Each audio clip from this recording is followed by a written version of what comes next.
Hello all, this is a continuation video of the previous video. So previous video we are working with KNN and we just made the run button. So it was taking some time.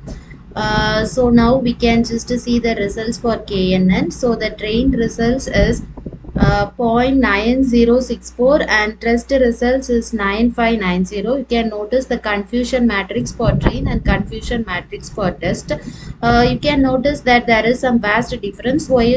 Because we are using only 20% for testing and the remaining 75% for training. So this is the confusion matrix with 75% of data. This is the confusion matrix with only 25% of data. So obviously there will be some difference within the confusion matrix for training and testing. Then we are plotting this curve ROC AOC curve.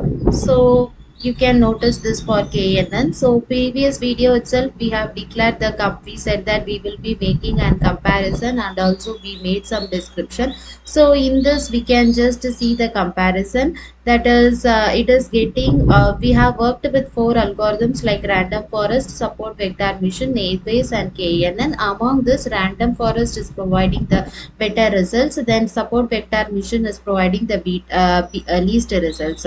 After random forest, this nairbase takes the place, and after nairbase KNN takes the place, and finally is the support vector mission. So this is the comparison of every algorithms with this particular data set. So in the next video we will be working with decision tree and make an comparison with that. Thank you.